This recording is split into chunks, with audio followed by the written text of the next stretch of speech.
नमस्कार, मैं सतवत अब्बास। आप देख रहे हैं डेमोक्रेटिक न्यूज। तस्वीरें बक्सर से आई हैं जो बिल्कुल विचलित करने वाली हैं। वो तस्वीरें हम आपको दिखा भी नहीं सकते, इसलिए उसे ब्लर कर ही दिखा पाएंगे। दूसरी तरफ जो तस्वीरें हैं पप्पू यादव की गिरफ्तारी की, क्या लोगों की मदद करना सरकार को इतना बुरा लगता है कि वो किसी को गिरफ्तार कर लेगी? क्या लोगों को ऑक्सीजन मुहैया कराना, क्या लोगों को दवाई मुहैया कराना, क्या लोगों को खाना मुहैया कराना बिहार में अपराध है? क्या लोगों की मदद करना बिहार में अपराध है? क्या सरकार को आईना दिखाना, सरकार की नाकामी की पोल खोलना बिहार में अपराध है? क्योंकि ऐसा ही देखा गया है, तस्वीरें ऐसा ही बयां कर रही हैं। तो इस पर हम खास बातचीत करेंगे। हमारे साथ हमारे दो मेहमान होंगे, समाजसेवी कृष्णा सिंह राजपूत और धा न्यूज के संपादक अभिषेक मिश्रा, जिनसे हम जानेंगे दोनों घटनाक्रम के बारे में और इस पर करेंगे हम विशेष चर्चा। तो जिस तरह से बक्सर का जो मामला सामने आया है वो बिल्कुल दिल दहलाने वाला है। विचलित करने वाली तस्वीरें बक्सर से निकलकर सामने आई है और इस पर भी सरकार पूरी तरह से खामोश है। तो हमारे साथ इस पर विशेष मेहमान है, हमारे साथ जो बात करेंगे, वरिष्ठ पत्रकार हमारे साथ हैं अभिषेक मिश्रा जी, और साथ ही समाजसेवी कृष्णा सिंह राजपूत हमारे साथ हैं, जिनसे हम इस पर विशेष बात करेंगे, विशेष चर्चा करेंगे। साथ ही हम ये भी बातें करेंगे कि आज जिस तरह से पप्पू यादव की गिरफ्तारी हुई है, अब उस पर भी बातचीत करेंगे। लेकिन उससे पहले देखिए हमारी ये खास report.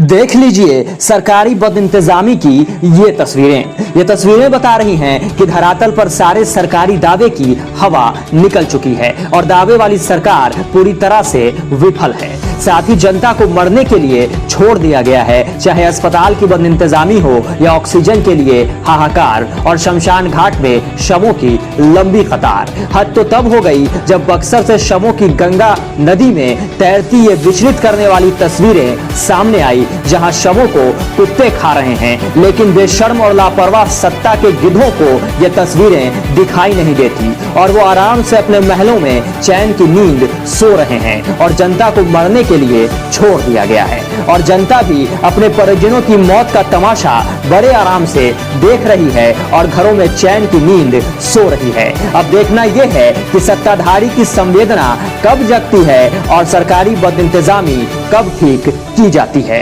Bureau report, democratic news. तो बहुत बहुत स्वागत है आपका अभिषेक मिश्रा जी और कृष्णा सिंह राजपूत जी। तो जिस तरह से बक्सर से तस्वीरें निकलकर सामने आई है और दूसरी तस्वीरें आज पप्पू यादव की गिरफ्तारी। सबसे पहला सवाल अभिषेक मिश्रा जी आपसे कि जिस तरह से बक्सर में तस्वीरें निकलकर आई हैं, उससे पहले अस्पतालों की तस्वीर, बिहार के अस्पतालों की तस्वीर और देश के अस्पतालों की तस्वीर सामने आई थी। शमशान घाटों में टोकन कट रहा है लाशों को दफनाने के लिए। और तीसरी तस्वीर जो विचलित करती है, नदी में कई लाशें तैर रही हैं, वहां पर कुत्ते भी हैं जो उस लाश को नोच रहे हैं। क्या कहना चाहेंगे इस पर आप? देखिए, अब बात पूरी खबर पर, इस पूरी खबर के डिटेल में मैं जाऊं उससे पहले एक बात आपने कही कि ये तस्वीरें बहुत विचलित करती हैं, वाकई बहुत विचलित करती हैं। देखिए, हम जिस पेशे में हैं, पत्रकारिता में, हमारी आदत होती है, आपकी आदत होती है, हम सोशल मीडिया के साइट्स खंगालते हैं, चाहे वो ट्विटर हो, जहां से खबरें आती हैं, जहां से खबरों की गुंजाइश होती है, ट्विटर हो, फेसबुक हो या सोशल मीडिया के दूसरे प्लेटफॉर्म हो, उसको हम लोग खंगालते रहते हैं। तो खंगालने के दौरान कई बार मेरी आंखों से वो तस्वीर होकर गुजरी और वाकई में कांप गया। रूह को कपा देने वाली तस्वीर है और इस तरह की तस्वीर बिहार में वाकई पता नहीं हम लोग किस वक्त से गुजर रहे हैं, किस भीषण दौर से गुजर रहे हैं। और अगर ये लाशें फेंकी गई हैं, और जाहिर तौर पर फेंकी ही गई हैं, लाशें खुद चलकर नदी में नहीं जाएंगी, तो फेंकने वालों की संवेदना कहाँ चली गई? संवेदनहीनता की पराकाष्ठा अगर इसको नहीं कहेंगे तो क्या कहेंगे? और साफ तौर पर जो मेरी जानकारी है, जितनी मेरी समझ है, कोर्ट का भी आदेश है कि आप लाशों को नदी में नहीं फेंक सकते, गंगा में नहीं फेंक सकते, और उसके बाद इस तरीके से लाशें फेंकी गई हैं। तो आप एक तो इन तस्वीरों से स्थिति की भयावहता का अंदाजा लगा सकते हैं, दूसरा इन तस्वीरों से आप संवेदना किस तरह मर चुकी है उसका अंदाजा लगा सकते हैं, और सिस्टम किस तरीके से काम कर रहा है बिहार में उसका अंदाजा आप लगा सकते हैं। तो इस पूरी तस्वीर पर, इस पूरी खबर पर मैं इतना ही कह सकता हूं। अगर उस तस्वीर को मैं याद करूं तो बहुत दिक्कत होती है और वाकई रूह कांप जाती है। बस ये बात मैं बहुत दिल से कह रहा हूं। अभिषेक की तस्वीरें इतनी विचलित करने वाली है कि हम दर्शकों को दिखा भी नहीं सकते हैं। बिल्कुल। इस तरह की तस्वीरें हैं, कुत्ते हैं वहां जो भौंक रहे हैं, उस शव को नोच रहे हैं। जी। और कहा यह भी जा रहा है कि ये यूपी से बहकर लाशें आई हैं, रामराज है वहां। लगातार राजनीतिक खबरों पर आपकी पकड़ होती है, क्या कहना चाहेंगे इस पर आप? देखिए, हमने पता नहीं मैं सही हूं कि नहीं, अगर मुझे ठीक से याद है, और एक बात और मैं पता नहीं ये साझा करनी चाहिए कि नहीं, व्यक्तिगत बात है। आज मैं देर से उठा, सोकर देर से उठा और बहुत देर से उठा। आमतौर पर मैं 5-6 बजे उठता हूँ। आज 10 बजे हमारी नींद खुली। अब पता नहीं क्यों देर तक सोता रहा तो पप्पू यादव की खबरें चल रही थी सब जगह। इन तस्वीरों को लेकर एक खबर जिस पर आज मेरी नजर पड़ी है, क्योंकि सुबह से खबरों को लेकर आज व्यस्तता ज्यादा रही। यूपी में भी किसी इलाके से ऐसी खबरें आई हैं, वहां भी गंगा नदी से शव बरामद किए गए हैं। तो ये बिल्कुल संवेदनहीनता है, और क्या कह सकते हैं, इन तस्वीरों को क्या किया जा सकता है। फेंकने वालों पर कार्रवाई होनी चाहिए, उनकी संवेदना मर गई है। सजा तो उनको बाद में मिलेगी, वो इंसान है भी या नहीं है, ये भी बड़ा सवाल है। कृष्णा जी, जिस तरह से आप लगातार धरातल पर लोगों की सेवा कर रहे हैं, ऑक्सीजन की व्यवस्था हो, दवा की व्यवस्था हो, खून की व्यवस्था हो, जिस तरह से भी आपके पास कॉल जा रहा है, लोगों की हर संभव प्रयास कर रहे हैं कि उनकी जो मांग है उसको आप पूरा कर सके। तस्वीरें बक्सर से आई हैं जो बिल्कुल विचलित करने वाली है, क्या कहना चाहेंगे इस पर आप? अब इस पर मुझे बोलने में डर लग रहा है, क्योंकि यह सुशासन की सरकार है। अगर इस पे अगर हम बोलते हैं शायद हमको अरेस्ट कर लिया। और मुझे राजनीतिक में हम एंट्री भी नहीं किए अभी, और हम एक बहुत बड़े फैमिली से भी नहीं बिलोंग करते हैं जो हर मुद्दा पे मतलब बात करें। बट ये है कि जो सही है जो गलत है उस पर तो मैं बात करूंगा। इसके लिए आप मुझे जो भी करना है कर सकते हैं, कोई इतराज नहीं है मुझे। तो ये जैसे बक्सर का कल ये वीडियो मेरे पास भी आया था, मेरे पास 9 बजे रात तक मेरे पास आया था। मैं वहाँ का प्रशासन से भी बात किया, वहाँ का सामाजिक सेवी लोगों से भी बात किया इस मुद्दे पे। तो उन लोगों ने सीधे सीधे बोल दिया कि यहाँ पे कुछ लोग बोल रहे थे कि यहाँ पे जो लाशें आ रही हैं वो इलाहाबाद और लखनऊ वगैरह से लाश आ रही है, यहाँ का लाश नहीं है, यहाँ पे आके जो लग चुका है।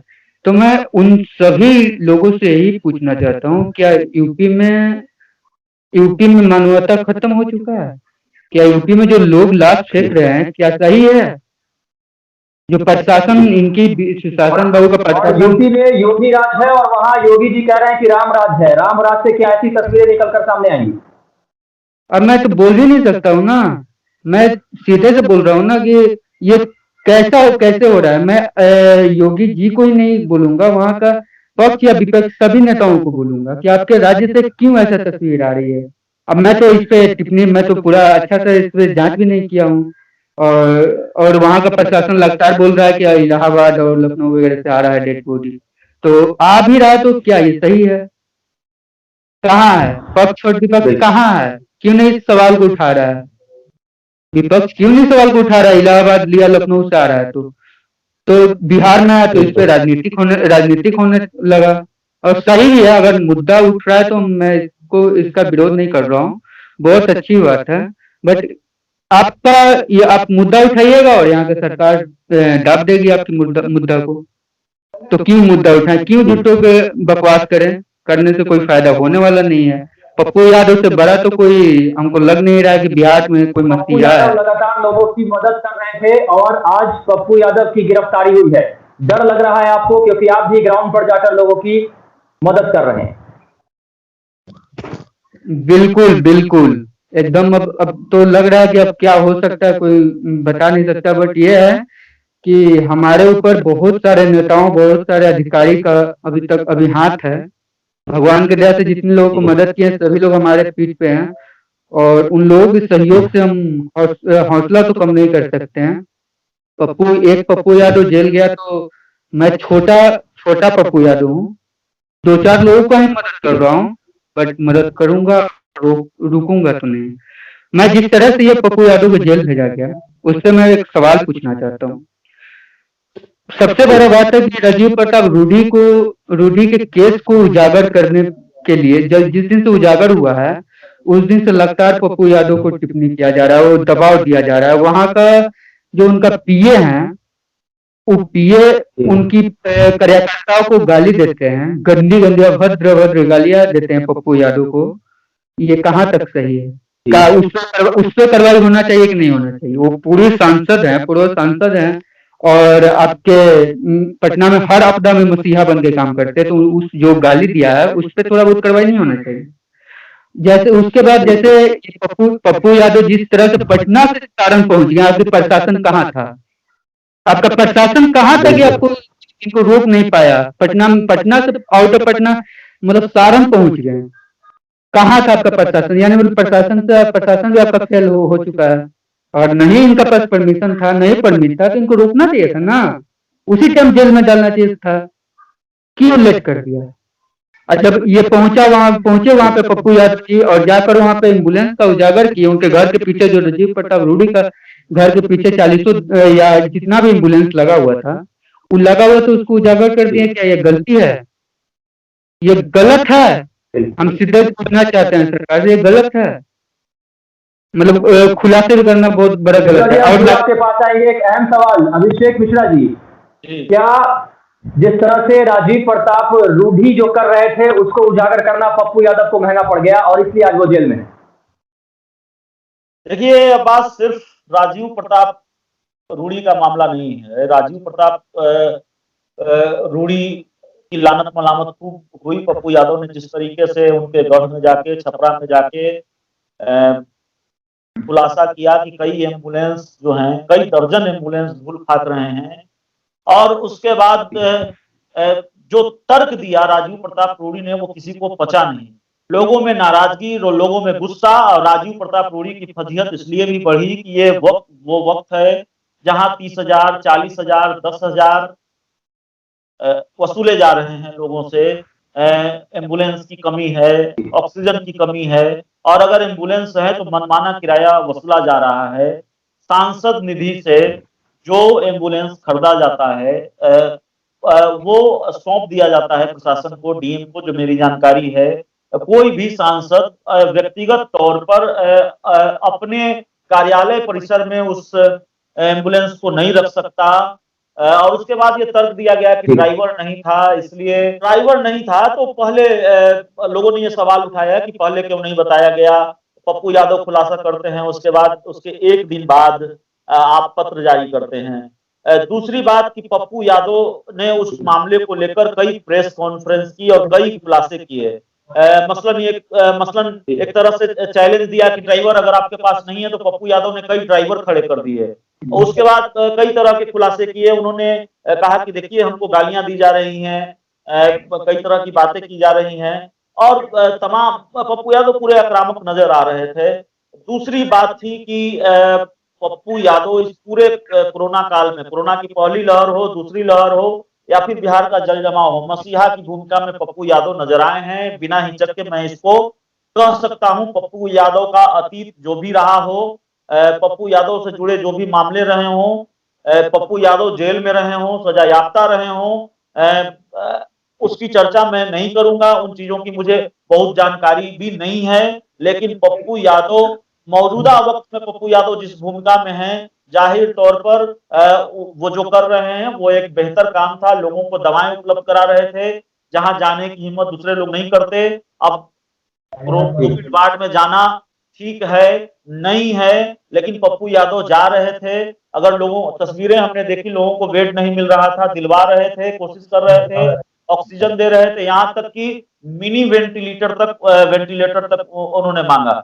तो अब्बास गिरफ्तारी अब हो गई पप्पू यादव की, और जाहिर है इस गिरफ्तारी पर सवाल उठना लाजमी था, क्योंकि लोगों ने सरकार किसी मंत्री को नहीं देखा अस्पताल में खड़े होकर बेड दिलवाते। किसी सत्ताधारी पार्टी के किसी नेता, अगर अपवाद की बात छोड़ दे तो सत्ताधारी पार्टी के किसी नेता को नहीं देखा अस्पताल में खड़े होकर बेड दिलवाते हुए।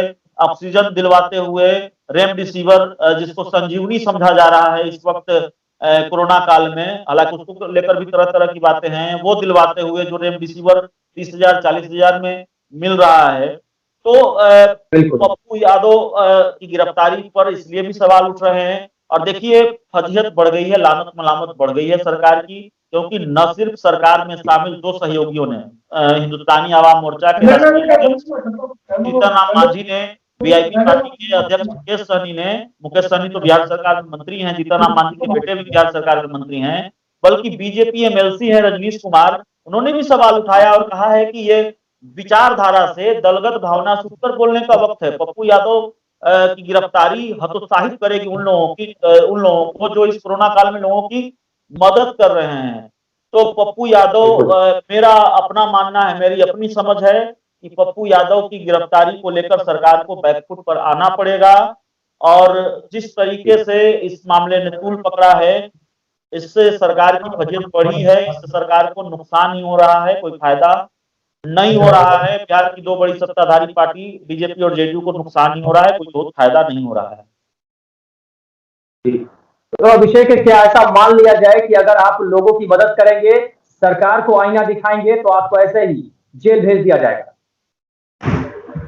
बिहार के अंदर चाहे देश भर में?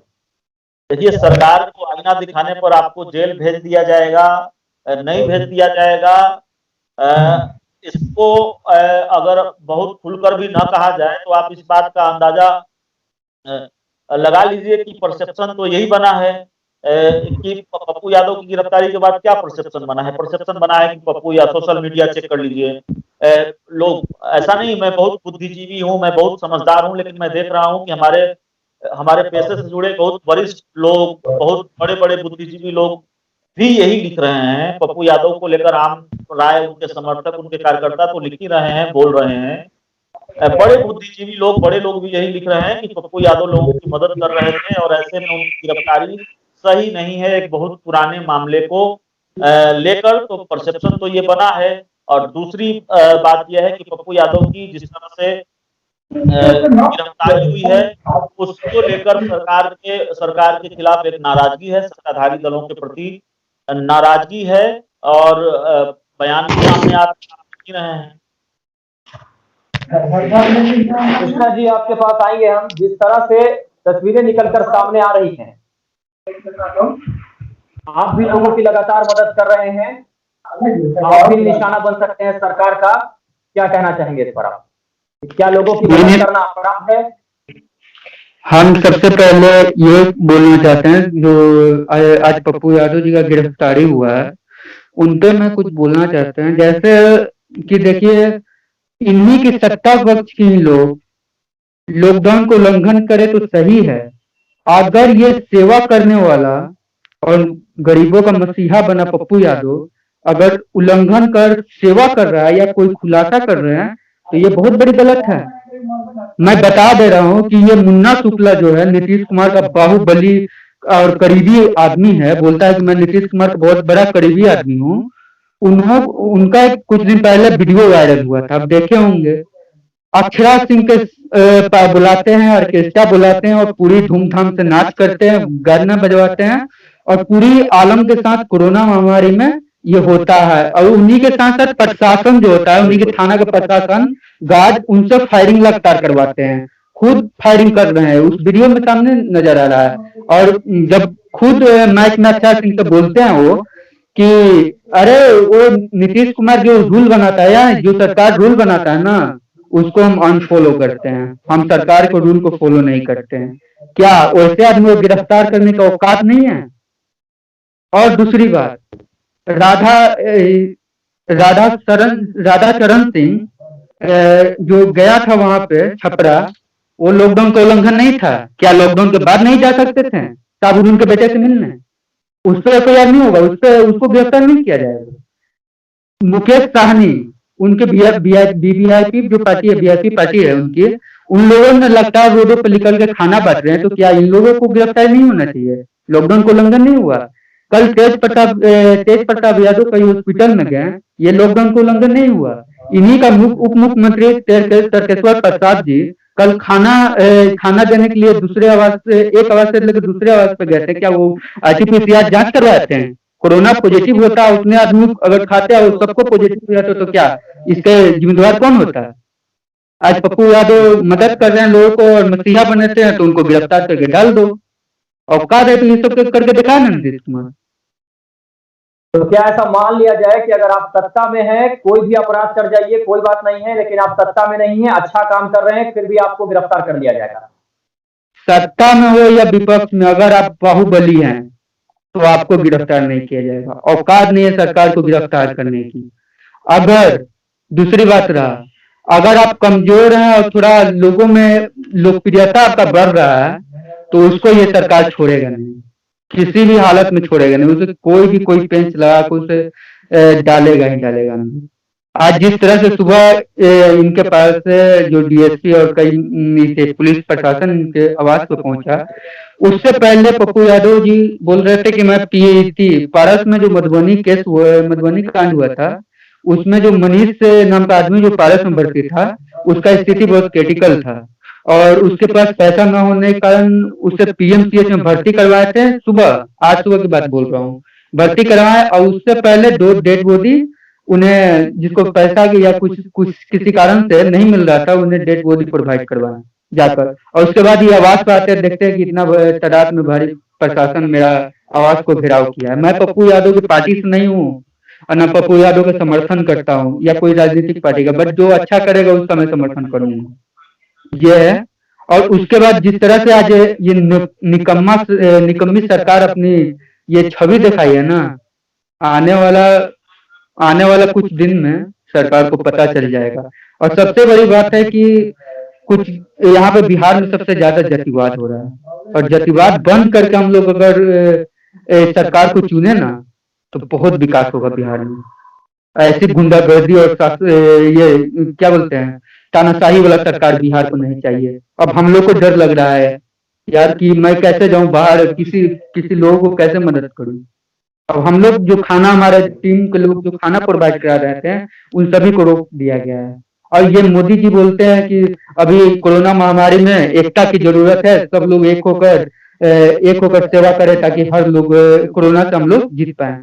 तो क्या इसी तरह एकता रहेगा तो कैसे चलेगा? एकता करेंगे और आप हमें जेल में डाल दीजिएगा, कैसे काम चलेगा?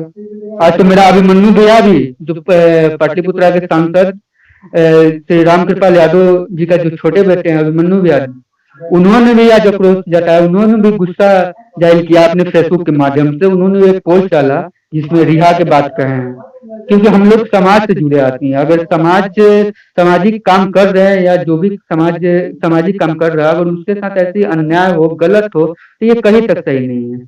अभी लॉकडाउन में किसी भी केस को उजागर नहीं किया जा रहा है। ऐसा क्या जल्दी आ गया कि पप्पू यादव केस को उजागर कर उन्हें अरेस्ट करवाना पड़ा? क्या ऐसा क्या है? बिल्कुल।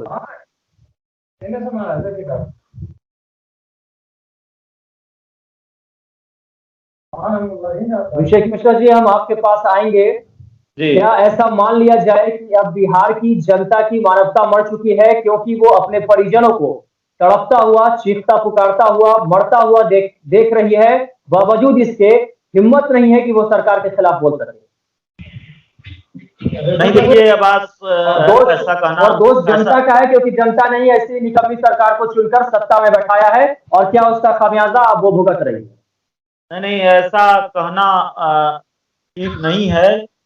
लेकिन एक बात मैं कहना चाहता हूँ, 2020 के विधानसभा चुनाव के दौरान एक रैली मैंने कवर की, एक चुनावी जनसभा को मैंने कवर किया। पप्पू यादव की जनसभा थी मनेर में, और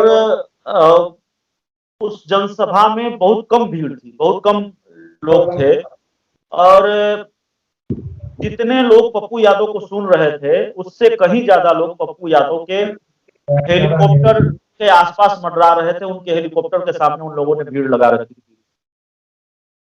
पप्पू यादव को 2020 के विधानसभा चुनाव में जनता ने नकार दिया, और इस रैली की चर्चा, इस सभा की चर्चा मैंने इसलिए की क्योंकि पहले से यह अंदेशा था कि पप्पू यादव को बहुत फायदा 2020 के विधानसभा चुनाव में नहीं मिलने जा रहा है।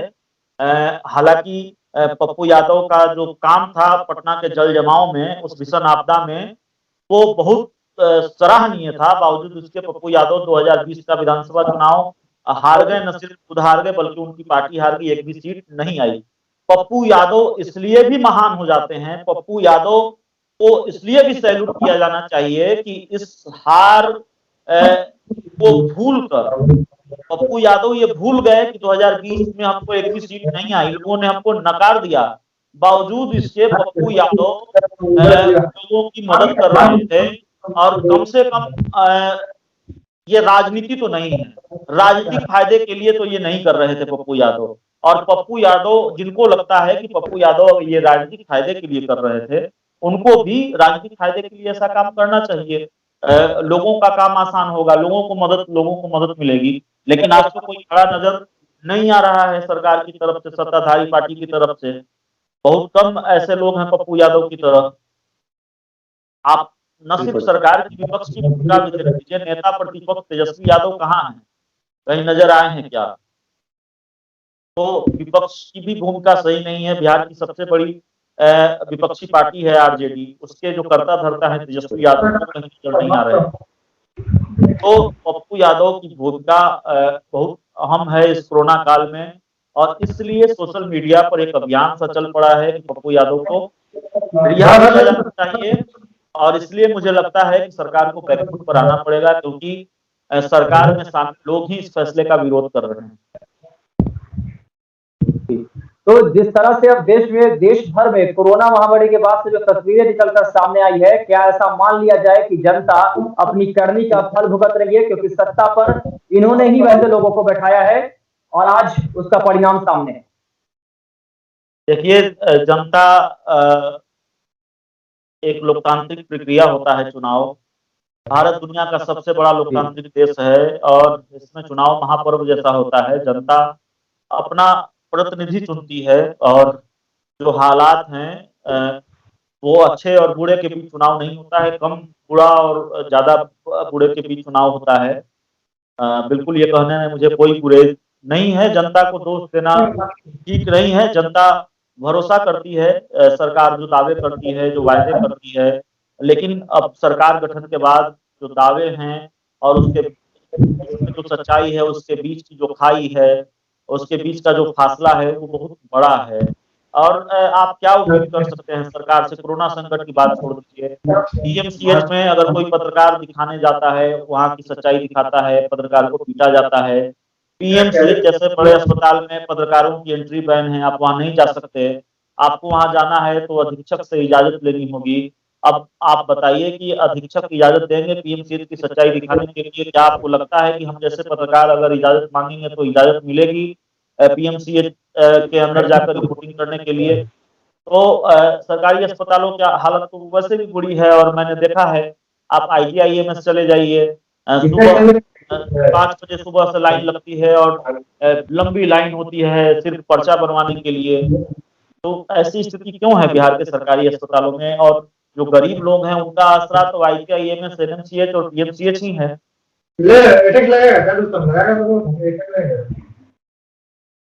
तो कृष्णा सिंह, आपकी तरफ प्रश्न हम पूछेंगे, आखिरी सवाल आपसे कि क्या ये मान लिया जाए कि जनता ने जो किया था, क्योंकि धर्म जात के नाम पर यहाँ वोटिंग होती है और इसका नतीजा आज सामने है। आपने इससे पहले भी कहा कि अगर जातिवाद समीकरण को हटा दिया जाए तो शायद जनता का भला हो सकता है, शायद वैसी सरकारें आएंगी। और सरकार को हमने मजबूर किया है, हमने उन्हें हिंदू मुस्लिम में विभाजन होकर दिखाया है कि आपको सिर्फ यही मुद्दा है और इस पर ही आप चुनाव जीत सकते हैं। और आज वही मजबूरी है, सरकार वही कर रही है, खामियाजा सामने है। जी, आपके सवाल में बहुत दम है। और सबसे बड़ी बात कि अभी सेवा दे रहे हैं ना पप्पू यादव, तो इसी का लोकप्रियता है। अगर यही 2 महीना के बाद पप्पू यादव के बारे में अगर पूछिए कोई जनता से, जब इलेक्शन या चुनाव आएगा, तो पप्पू यादव कौन है या क्या है सब कोई भूल जाएगा। मैं पिछले बार वाले आपदा में हम और हमारे टीम का भी लोग लगातार उसमें मेहनत कर रहे थे। टीम मन्नू भी लगातार पिछला बार हो या कोई भी आपदा हो उसमें तुरंत खड़ा होता है और हमेशा लोगों को, जरूरतमंद लोगों को मदद पहुंचाता है। तो मैं जब इलेक्शन आता है ना तो लोग भूल जाते हैं ये सब कारनामा, और लोग भूलकर और पैसा और जातिवाद पे वोट देना चालू करते हैं। और मैं ये नहीं कह सकता हूँ कि ये कभी भी खत्म हो सकता है, नहीं खत्म हो सकता है, ये कभी भी खत्म नहीं हो सकता। अभी पप्पू यादव ट्रेंडिंग चल रहा है क्योंकि वो मसीहा बने हुए हैं। और अभी इलेक्शन का आपका 2024 में इलेक्शन होगा, समझ रहे हैं। जब इलेक्शन के टाइम आएगा तो बीजेपी या सत्ताधारी जो पार्टी है कुछ ऐसा कर देगा जिसमें पूरी जनता घुलमुल हो जाएगा। क्यों नहीं रोजगार दे रहा है? रोजगार इतना इतना बड़ा बड़ा दावा किया गया था चुनाव में। मैं किसी के अगेंस्ट नहीं हूँ, बट हम छात्र हैं और स्टूडेंट, हम लोग दर्द समझ सकते हैं। अभी क्या दर्द है? क्यों नहीं पटना में जो रह रहे छात्र या जो बिहार के अन्य जिलों में रह रहे छात्र पढ़ाई कर रहे हैं, क्यों नहीं उसका रूम रेंट माफ करवा दिया जा रहा है? क्या इसमें दम नहीं है? इलेक्शन के टाइम बस छात्र को या युवाओं को अपने को आकर्षित करने के लिए रोजगार की बात करो, और जब इलेक्शन खत्म हो जाता है उसके बाद भूल जाओ। तो हम लोगों में कुछ गलती है, हम लोग भी गलती अगर नहीं सुधारेंगे ना तो अभी तो कम है, आने वाला भविष्य में रोना पड़ेगा और कोई उसके अलावा विकल्प नहीं है। आप वोट दीजिएगा, जबरदस्ती लोग वोट दिलवाएंगे आपको, कोई ऑप्शन ही नहीं है आपके पास। और ये जब तक खत्म नहीं होगा जब तक बिहार और देश का विकास नहीं होगा। बिल्कुल। अभिषेक मिश्रा जी, जिस तरह से 2019 चुनाव हुआ और उसके बाद 19 में बाढ़ देखी पटना के लोगों ने, 2020 कोरोना आपदा से लोग तरस थे, उसके बाद चुनाव होता है, परिणाम घोषित होता है, सरकार फिर वही बनती है जिसे लोग कोस रहे थे कोरोना काल में। क्या लगता है कि अब आने वाले दौर में 2021 और 2020 को याद रखकर जनता वोट करेगी, या फिर वही होगा, धर्म और जात के नाम पर लोगों को ठग लिया जाए? अब बात देखिए, हमारे जो साथी कह रहे थे कि जनता भूल जाती है, ये परसेप्शन ठीक है, जनता भूल जाएगी, इस बात से मैं सहमत नहीं हूँ। मैं उनकी बात से थोड़ा असहमत इसलिए हूँ क्योंकि इस वक्त सरकार जो कर रही है, इस वक्त जो भूमिका है, इस वक्त जो कमियां हैं और इस वक्त जो संवेदनहीनता है, इस वक्त जो गड़बड़ियां हैं और जिस तरह से गिरफ्तारी की कार्रवाई है, लोग इसको नहीं भूलेंगे। आप चाहें तो मेरी बात को याद रखिएगा, और आने वाला जो भी चुनाव होगा, अगर हम राजनीति की बात करें तो इसका भारी नुकसान सत्ताधारी दलों को होगा, खासकर बीजेपी जेडीयू को होगा। लोग इसको कभी नहीं भूलेंगे। अब्बास, लोग भूल जाते होंगे, लोगों को भूलने की आदत होगी, ये परसेप्शन होगा कि लोग बहुत जल्द भूल जाते हैं।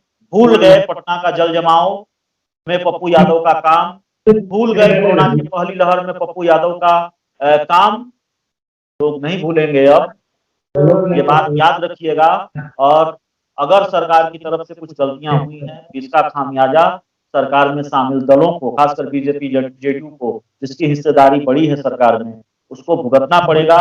ये बात आप चाहे तो लिखकर रख लीजिए। मैं पूरे डंके की चोट पर कह रहा हूँ कि कम से कम ये दौर नहीं भूलेंगे बिहार के लोग, और ये वक्त नहीं भूलेंगे बिहार के लोग, और इस वक्त जो हो रहा है उसको कभी नहीं भूलेंगे बिहार के लोग। आप भी 2024 में शायद न्यूज ऐसी चलाते रहिएगा, न्यूज में आप भी बने रहें। और आप बोल रहे हैं ना कि चैलेंज ठोक के दे रहे हैं, पप्पू यादव को औकात नहीं एक भी सीट निकाल के दिखा देगा। अभी मैं बोल रहा हूँ ना, अभी वर्तमान में ये मसीहा बने हैं, 2024 बहुत दूर है। और ये जो सत्ताधारी पार्टी है, इतना अच्छा अगर कुछ ऐसा कदम उठाएगा या काम कार्य कर देगा, तुरंत जनता उसकी की ओर आकर्षित हो जाएगा। क्योंकि मैं लगातार देख रहा हूँ यही हो रहा है, जो काम कर रहा है उसको आदमी नकार दे रहा है, जो काम नहीं कर रहा है, जो गुंडागर्दी कर रहा है, जो बाहुबली कर रहा है, उसको वोट देकर आदमी जिता रहा है। देखिए, जरूरी नहीं है कि जो हो रहा हो वो होता रहेगा। अगर आपकी बात सही हो तो आप इस बात पर खुश हो सकते हैं कि मेरी बात सही साबित हुई। 2024 में अभी देर है, 2025 में अभी देर है, लेकिन मेरी अपनी समझ यही कहती है कि इस वक्त सरकार ने जो किया है, जो कमियां रही हैं, जो गड़बड़ियां रही है, आप जरा सोचिए अब्बास की जिनके लोग जिन परिवारों के लोग ऑक्सीजन की कमी की वजह से उनके सामने तड़प तड़प कर मर गए, जिन परिवारों के लोग जिनके लोग ऑक्सीजन फैक्ट्री के सामने लाइन लगाकर खड़े रहे और उनको पता चला कि उनके लोग मर गए हैं। ये दौर जहां पटना के बड़े अस्पतालों ने बड़े अस्पतालों के, खासकर सरकारी अस्पतालों के अधिकारियों ने, बड़े डॉक्टरों ने चिट्ठी लिखी सरकार को, त्राहिमाम पत्र भेजा कि ऑक्सीजन की कमी है और लोगों को मरते हुए हम नहीं देख सकते, और अस्पतालों से खबरें आती रही कि ऑक्सीजन की कमी से लोग मर रहे हैं। ये दौर जब लोगों ने ये देखा कि महिला के साथ बदसलूकी हुई और उसके पति की जान ले ली गई एक निजी नर्सिंग होम में, जो महिला का आरोप है, लोग भूल जाएंगे ये दौर क्या? ये भूलने वाली है। अपनों को कोई खोता है तो वो कभी नहीं भूलता, और जिस तरीके से लोग मर रहे हैं, आपकी आंखों से वो मंजर कभी भुला पाएगा? आपकी जेहन से वो तस्वीर कभी गायब हो पाएगी क्या? अब्बास की नदियों में लाशें तैर रही हैं और लाशें जिस तरीके से फुली हुई हैं, आप भूल पाएंगे क्या? नहीं भूल पाएंगे और लोग नहीं भूलेंगे। मैं अपने मित्र से कहना चाहता हूं, मैं इनका नाम भूल गया हूं, आप यकीन मानिए इस दौर को लोग कभी नहीं भूलेंगे और सरकार को इसका खामियाजा भुगतना पड़ेगा। इतिहास है, राजनीतिक इतिहास है, जब भी सत्ता अहंकार के मद में चूर होती है, या जब भी इस तरह का फैसला सामने आता है, या जब भी लोगों का आक्रोश चरम पर होता है, तब उसका असर पड़ता है। लोगों में बहुत आक्रोश है, लोगों में बहुत नाराजगी है। आप जरा सोचिए, जो मौत से नहीं डरेगा वो किससे डरेगा? आप कह रहे हैं डर लगता है, क्यों डर लगता है? लोग मौत को जी रहे हैं, पता नहीं अगले पल क्या हो जाए। मेरा ऑक्सीजन लेवल 83 हो जाएगा कि 63 हो जाएगा, मैं कल रहूंगा कि नहीं रहूंगा। भला इस दौर में कोई क्यों डरेगा किसी सरकार से? क्यों डरेगा कोई जेल जाने से? क्यों डरेगा कोई फांसी होने से? अरे लोग तो वैसे भी मर रहे हैं। आपको अगर कुछ हो जाए, भगवान न करे अब्बास, और हमको अगर कुछ हो जाए, तो कौन से अस्पताल में जगह खाली है? हमने देश के बड़े पत्रकारों की हालत देखी है, देश के बड़े पत्रकारों को मरते देखा है, और ये कहानियां सुनी है, ये खबरें पढ़ी हैं। उनको बेड नहीं मिल रहा था, उनको ऑक्सीजन नहीं मिल रहा था, उनको दवाएं नहीं मिल रही थी। ये दौर भूल जाएगा क्या देश? ये दौर भूल जाएगा क्या बिहार? नहीं भूलेंगे, आप यकीन मानिए और याद रखिएगा मेरी बात को, कभी नहीं भूलेगा बिहार, और कभी नहीं भूलेंगे बिहार के लोग। जाति पर होता होगा चुनाव, जाति सच्चाई है, जाति राजनीति, जाति बिहार की राजनीति की सच्चाई है, दूसरे राज्यों की राजनीति की सच्चाई है। जातिवाद होगा, राजनीति में जाति हावी रहेगी, राजनीति में जातीय समीकरण हावी रहेंगे, हैं और रहेंगे शायद, लेकिन ये दौर नहीं भूलेगा बिहार। और इस वक्त सरकार जो कर रही है, कुछ कमियां हैं, अगर कोई गुनाह है, उसको, उस गुनाह को बिहार के लोग माफ नहीं करेंगे। यकीन मानिए, मैं फिर कह रहा हूं, डंके की चोट पर कह रहा हूं, ये मेरी अपनी समझ है। अगर मेरे साथी सही साबित हो जाएं, लोग भूल जाएं, तो मेरे साथी खूब उत्सव मना लें, खूब खुश हो जाएं कि नहीं, लोग भूल जाएंगे, लेकिन बिहार नहीं भूलेगा। जो तस्वीरें और जो खबरें, आप अपने आप से पूछिएगा अब्बास, इस कार्यक्रम खत्म होने के बाद जो तस्वीरें आपने देखी है, जो खबरें आपने सुनी है, जो वीडियोज आपने देखे हैं, और जो संवेदनहीनता आप देख सुन रहे हैं, आपके जेहन से मिट पाएगा? और कितना वक्त लगेगा उसको मिटने में? आप पूछिएगा अपने आप से ये सवाल। तो जिस तरह से देखा आपने, हमारे साथ हमारे दो मेहमान, अभिषेक मिश्रा जो वरिष्ठ पत्रकार हैं और था न्यूज के संपादक भी हैं, और दूसरी तरफ कृष्णा सिंह राजपूत थे जो समाजसेवी हैं, टीम अभिमन्यु के सक्रिय सदस्य हैं, वो हमारे साथ जुड़े थे। तो जिस तरह से तस्वीरें निकलकर सामने आई है, बक्सर से जो तस्वीरें निकलकर सामने आई है, गंगा नदी में लाशें बह रही हैं, फूली हुई लाशें हैं, खराब हो चुकी लाशें हैं, कुत्ते वहां मौजूद हैं, शायद वो लाशों को खा रहे होंगे। तो ये मंजर काफी भयावह है, विचलित करने वाली तस्वीरें हैं, ऐसी तस्वीरें जो हम आपको दिखा भी नहीं पाएंगे, और इसलिए ये तस्वीरें हमें ब्लर कर आपको दिखानी पड़ रही है, क्योंकि ये तस्वीरें आप देख नहीं पाएंगे। इतनी विचलित करने वाली ये तस्वीरें हैं। दूसरी ओर लोगों की मदद करने वाले पप्पू यादव को जेल में भेज दिया जाता है, उन्हें गिरफ्तार कर लिया जाता है। यह भी एक बड़ा सवाल है कि क्या लोगों की मदद करना बिहार में अपराध है? क्या लोगों के लिए खड़े होना बिहार में अपराध है? क्या सरकार को आईना दिखाना बिहार में अपराध है? क्या लोगों की मदद करने पर उन्हें गिरफ्तार कर लिया जाएगा? क्या लोगों की मदद करने पर उन्हें इस तरह से उनकी गिरफ्तारी होगी? और अब जो है, जिस तरह से समाजसेवी लगातार मैदान में डटे हुए हैं, उनके अंदर भी एक डर है, और वो भी डर रहे हैं कि पता नहीं लोगों की अगर मदद करते हैं वो, तो उनके साथ क्या होगा। तो इस तरह से सरकार क्या चाहती है? क्या बिहार सरकार लोगों में डर का माहौल पैदा करना चाहती है? क्या बिहार में लोकतंत्र खत्म हो गया है? क्या ऐसा मान लिया जाए कि अगर आप लोगों की मदद करेंगे तो आपको गिरफ्तार कर लिया जाएगा, और अगर आप सरकार को आईना दिखाएंगे, सरकार के नाकामी की पोल खोलेंगे, तो आपको ऐसे ही गिरफ्तार कर लिया जाएगा जैसे पप्पू यादव को गिरफ्तार किया गया है? आवाजें उठ रही हैं, लेकिन जितनी जोरदार आवाजें उठनी चाहिए उतनी नहीं उठ रही हैं। जनता सड़कों पर नहीं जा सकती है, लॉकडाउन है, लेकिन सोशल मीडिया पर वो लोग एक्टिव हैं। काफी बड़ी संख्या में बिहार के लोग सोशल मीडिया का इस्तेमाल करते हैं। आक्रोश वहां भी नहीं दिखा है अब तक। यह बड़ा सवाल खड़ा करता है कि क्या 2024 और 25 के चुनाव में जनता भूल जाएगी पप्पू यादव ने कितना काम किया था? चाहे 2019 का पटना में आई बार का नजारा हो, चाहे 2020 में कोरोना महामारी और लॉकडाउन हो, 2021 में कोरोना महामारी विचलित करने वाली तस्वीरें, अपने परिजन को लोग तरफ तरफ कर मरता हुआ देख रहे हैं। क्या ये तस्वीरें लोग भूल जाएंगे 2019 और 2024 और 2025 के चुनाव में, और फिर धर्म और जात के मुद्दे पर ऐसे ही गिद्धों को सत्ता पर बैठा दिया जाएगा? तो ऐसे ही तमाम खबरों के लिए आप देखते रहे हमारा चैनल डेमोक्रेटिक न्यूज। अगर आपने हमें सब्सक्राइब नहीं किया है यूट्यूब पर तो हमारे चैनल को सब्सक्राइब कर लें। आप हमारे फेसबुक पेज को भी लाइक कर लें। आप हमें ट्विटर और इंस्टाग्राम पर फॉलो करना बिल्कुल न भूलें, और ऐसे ही तमाम खबरों के लिए देखते रहे हमारा चैनल डेमोक्रेटिक न्यूज। कल हम फिर हाजिर होंगे एक नए पैनल के साथ, एक नए लोगों के साथ, और फिर हम आपको दिखाएंगे कल की कुछ अहम खबरें और उस पर क्या है लोगों की राय। नमस्कार।